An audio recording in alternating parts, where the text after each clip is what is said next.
మీ తాకట్టు బంగారం కష్టాలకి good bye చెప్పండి. వెంటనే ఎన్ గోల్డ్ కి కాల్ చేయండి. నమస్తే, వెల్కమ్ టు ఇట్స్ యూటీవీ. నేను సిరాజ్. దేశవ్యాప్తంగా ఒకేసారి ఎన్నికలు జరగబోతున్నాయా? వన్ నేషన్ వన్ ఎలక్షన్ ఇప్పుడున్న పరిస్థితిలో సాధ్యమవుతుందా? ప్రతిష్టాత్మకంగా జమిలీ ఎలక్షన్స్ ను ఎలాగైనా ప్రవేశపెట్టాలనే కేంద్ర ఆలోచన ఎంతవరకు సాకారమైనటువంటి అవకాశాలు కనబడుతున్నాయి? రాజ్యాంగబద్ధంగా మరి ముఖ్యంగా రాష్ట్రాల సహకారం ఉంటే ఇది సాధ్యమే అంటున్నారు. దీనిపైన JPC chairman P P Chaudhary, joint parliamentary committee chairman చెప్పినటువంటి నివేదిక ప్రకారం, ఆయన చెప్తున్నటువంటి కామెంట్ ప్రకారం 2029 నాటికే జమిలీ ఎలక్షన్ సాధ్యమైనటువంటి ప్రక్రియ, చర్చ ఇప్పుడు సోషల్ మీడియాలో వైరల్ గా మారుతుంది. ఇదే అంశంపైన విశ్లేషణ చేద్దాం. నాతో పాటుగా ఉన్నారు ప్రముఖ రాజకీయ విశ్లేషకులు కేఎస్ ప్రసాద్ గారు. ప్రసాద్ గారు నమస్తే. నమస్తే. రాజ్యాంగ సవరణ, రాష్ట్రాల సహకారం ఇది ఉంటే సాధ్యం అంటున్నారు. ఇప్పుడున్న పరిస్థితుల్లో అసలు ఇది సాధ్యమవుతుంది? మీకే ముక్కుతూ మూలుగుతూ రాష్ట్రపతి గారి దయాదాక్షిణ్యాలతో ఫామ్ చేసిన గవర్నమెంట్ 12 సీట్లే డిఫరెన్స్ మీకు ఐఎన్డీఏకి. రెండోది, మీరు ఇంత ప్రేమ తెగించి బెంచ్ ఈక్వేషన్స్ అన్ని ప్లాన్ చేసిన వరస్ట్ కేస్ సినారియోలో కూడా ఇంకా 7 షార్ట్ ఫాల్ ఉన్నాయి పార్లమెంట్లో. మీరు బిల్లులు పెట్టేసి రాజ్యాంగ సవరణల గురించి చౌదరి గారు ఏమో పార్లమెంటరీ అఫైర్స్ మినిస్టర్ చెప్పేస్తే మనం నమ్మేయాలా?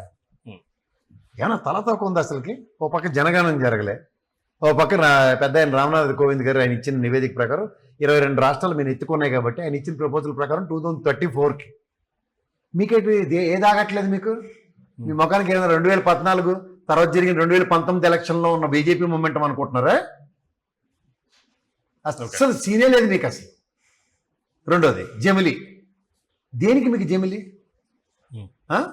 మీరు అప్పుడు కళ్ళ బాగా అన్నారు ఏంటి, 2 పార్టీ సిస్టము, అలా ట్రంప్ని చూసి పులిని చూసి వాత కట్టుకున్నట్టు ఈ డెమోక్రసీ సిస్టమ్ని మార్చేసి 2 పార్టీ సిస్టమ్తో నాటకాలు ఆడదాం అని చెప్పి కాంగ్రెస్ని వీకెండ్ చేసి మీరు చేసిన ప్రయత్నాలకి వాళ్ళు ఎంత కాదన్నా కాంగ్రెస్ ఎంతో అంత కూడగట్టుకుని కాలేజీ కూడగట్టుకుని మీకు మలయాళం సినిమా చూపించడం స్టార్ట్ చేసింది.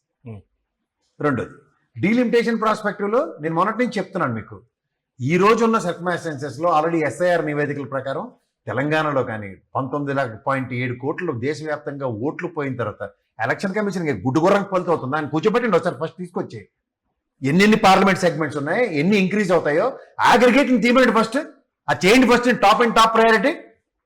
దానికే కాన్స్టిట్యూషన్ అమెండ్మెంట్స్ ఏం అక్కర్లే కదా, కేవలం జనాభా ప్రాతిపదికగా నియోజకవర్గాలు పెంచడానికి అసెంబ్లీలో పార్లమెంట్ బోత్ సెషన్స్ లో పెట్టినప్పుడు బిల్లు పాస్ అయితే చాలు. కొత్త నియోజకవర్గాలకి కూర్చుంచిపోయిన నియోజకవర్గాలు ఉన్నాయి, ఎప్పుడు ముప్పటిగా జనాభా ఉన్న నియోజకవర్గాలు ఉన్నాయి. 24 కోట్ల పైచీలకు ఉత్తరప్రదేశ్ ఉన్నాయి. 24 కోట్ల పైచీలకు ఉన్న ఉత్తరప్రదేశ్లో మీరు చేయాల్సిన పని ఏంటి? చిన్న రాష్ట్రాలు విభజించండి. అలాగ ఉద్యమాలు చేస్తున్నా కానీ రాష్ట్రాలు విభజించరేటే? మీకు పవర్ కావాలా? ఉత్తరప్రదేశ్ లాంటి దగ్గర మొత్తం పవర్ ఎత్తి వచ్చాను దేశం మొత్తం. మాయావతి ఆల్రెడీ తీర్మానం చేశారు కదా, అసెంబ్లీ తీర్మానం. ఏమని? 4 రాష్ట్రాలకి చేయాలి యూపీని చేయాలి. మరి ఆవిడ పట్టించుకుంటారు రేటు?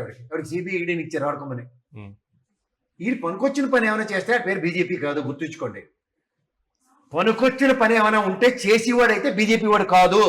ఎంతసేపు అదాని అమ్మాని కానీ ఎలా ఎత్తుకోవాలన్న దాని మీదే కాలక్షేపం ఉంటుంది.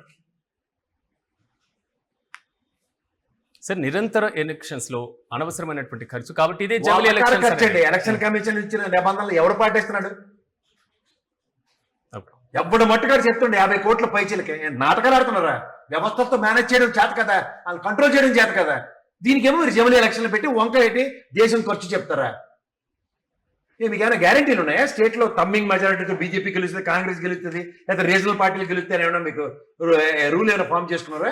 మన టీవీకే పార్టీ లాంటి సర్కమ్స్టాన్సెస్ వస్తే ఏం చేసి చేస్తారు? జమిలీ ఎలక్షన్స్ పెడితే స్టేట్ వైడ్ ప్రాబిలిటీస్ ఉన్నాయా లేవా? సార్, ఆల్రెడీ డీలిమిటేషన్ ఉంది, ఉమెన్ రిజర్వేషన్ ఉంది, జలకొట్టరు లేదు మన పార్లమెంట్ సెషన్ లో. ఈ సెక్షన్ లో పెట్టడానికి భయపడి చచ్చారు వెంటనే రైన్ సెక్షన్ లో. ఓకే, వర్షాకాల సమావేశంలో పిరికి పందల్లా పారిపోయారు ఆ బిల్లే పెట్టకుండా. రేపొద్దున వింటర్ సెక్షన్కి కథలపడుతున్నారు. వీళ్ళంటే జమిలీ ఎలక్షన్లు పెడతారా? అంటే దేశ జనాభాని గణించమనండి, కుల ప్రాతిపదిక మీద కులాలని గణించమనండి. తర్వాత డీలిమిటేషన్ కన్నా ముందు ఎలక్షన్ కమిషన్ ఒక పని చేయండి అని చెప్పండి. నిద్రపోయి చస్తున్నారు కదా లెగండర్ రే. మీ దగ్గర ఇప్పుడు ఎస్ఐఆర్ రిపోర్ట్ల ప్రకారం వచ్చిన నియోజకవర్గాల్లో 10 లక్షలు ఉన్న పార్లమెంట్ సెగ్మెంట్లు ఎన్నో, ఎక్స్ట్రా పార్లమెంట్ సెగ్మెంట్లు ఇవ్వనండి. 2.5 లక్షల కన్నా ఎక్కువ జనాభా ఉన్న దగ్గర వాళ్ళకి ఇవ్వనండి 2 పార్లమెంట్ అసెంబ్లీ సెగ్మెంట్ల కింద. ఎన్ని వచ్చేస్తాయి?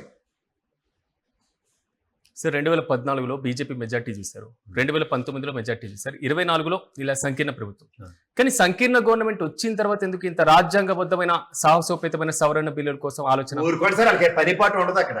మనకొచ్చిన పని ఏంటి చేయరాదు. ఇలా పనికిమాల చేత మీద డిస్కషన్లు డిబేట్లు పెట్టి ఏదో తీసి మార్కాలలో పొడి చేసిన వాళ్ళు చెప్తూ ఉంటారు కబుర్లు. ఏమవుతుంది వాళ్ళతో? ఇప్పుడు అపోజిషన్ స్ట్రెంగ్స్ చాలా స్ట్రాంగ్ ఉన్నాయి. పిచ్చి పిచ్చి అసలు అయితే గుండెత్తేస్తున్నారు పార్లమెంట్లో కూర్చోబెట్టి. మొత్తం రాజ్యసభ సెట్ చేసుకున్నాడు అమిత్ షా, బాగా ఫ్లోర్ మేనేజ్మెంట్ చేసి అమ్మయ్య బిల్లు వెళ్ళిపోవచ్చాలంటే ఇక్కడే ముందు గుండె తబలా వాయించేస్తున్నారు అక్కడే కూర్చోబెట్టి. అంటే జమిలికి కాంగ్రెస్ అంగీకరించే పరిస్థితి ఉంటుందంటారా?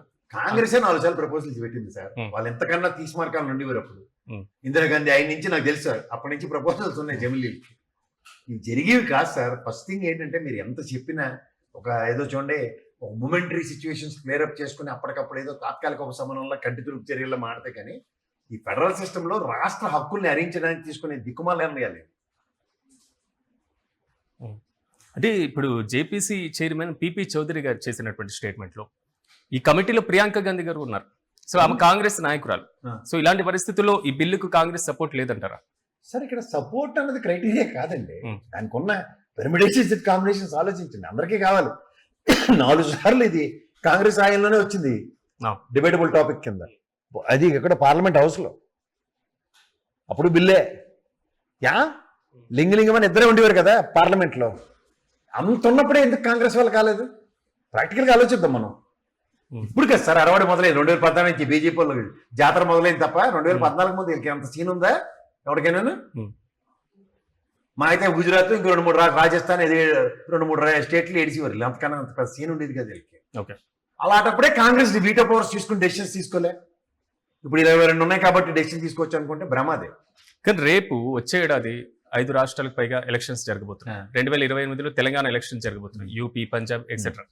సో ఇలాంటి పరిస్థితుల్లో ఇప్పుడు ఉన్నటువంటి పరిస్థితి ఒకవేళ నూతన ప్రభుత్వాలు ఏర్పడితే మళ్ళీ 1-2 ఇయర్స్ తర్వాత మళ్ళీ జమిలీ ఎలక్షన్స్ ఎలా సాధ్యమవుతుంది సార్? అది జరగవు సార్. 2034కి ప్రియాంబుల్ తయారు చేసుకుని లాస్ట్ ఇప్పుడు ఇలాంటి ఎక్స్టెన్షన్స్ ఉంటాయి చూడండి, అప్పుడు ప్రెసిడెంట్ రూల్ పెట్టుకుని స్టేట్కి కొంత వెసులుబాట్లు ఇచ్చుకుంటూ మెల్లిగా దాన్ని ఆ కాన్సెప్ట్ డ్రైవ్ చేయాలి. అప్పుడున్న సర్కమ్స్టాన్సెస్ ఎవరికి తెలుసు? రేపు 2029లో జరిగే నేషనల్ వైడ్ ఎలక్షన్స్ కానీ కొన్ని స్టేట్లో 26, 27, 28లో జరిగే ఎలక్షన్స్ ఎవడు రాజు ఎవడు మంత్రి ఎవరికి తెలుసు అండి. ఈ ప్రిడిక్షన్స్ తోను 5 స్టేట్లు ఉన్నాయి కాబట్టి చేసేద్దాం. ఈ ఉలుపంకోబుల్ ఎవరికి చర్మాంకాల పాలన first thing. Practically it is not feasible, not possible also. Okay, అంటే ఒకవేళ ప్రాంతీయ పార్టీలు దీనిపైన డిఎంకే లాంటి ప్రాంతీయ పార్టీలు సపోర్ట్ చేసిన అంటే సాధ్యం కాదని ఎందుకు అనిపిస్తుంది మీకు? ఎట్లా అవుతుంది సార్? ఇప్పుడు మీకు అందరూ కూర్చొని నిర్ణయం తీసుకున్నా ఒక స్టేట్ ముఖ్యమంత్రి నాకు పదవద్దని వదులుకుంటాడా? టీవీ కేసు తీసుకుందాం 100 రోజులు అయింది వాళ్ళకి. రేపు 20 లేచింది కాబట్టి 28లోనే ఎలక్షన్లు పెట్టేద్దాం జమిలీ అన్నాడు అనుకోండి, 27 పెట్టి సంవత్సరం పాటలు ఏడు చేతిస్తారు. ఓకే, అనవసరమైన పనికిమాలిన చర్చ అంటే ఏదో ఇంకో కొంప ముంచి కార్యక్రమం ఏదో చేశారు. రేపు సెప్టెంబర్ 5 నుంచి ఎప్పుడు మళ్ళీ జంజీవాళ్ళు తగులుకుంటారు వీళ్ళకి. ఆ తగులుకోవడానికి ఈ దరిద్రం పెట్టారు, అంతకన్నా లేదు. వాళ్ళకి ఏమీ చేత కాదు. ఈ జనాల జడ్డి వల్ల వాళ్ళకి ఓటేస్తున్నారు, ఈ జడ్డితనాన్ని భరించి చావాల్సిందే. ఓకే,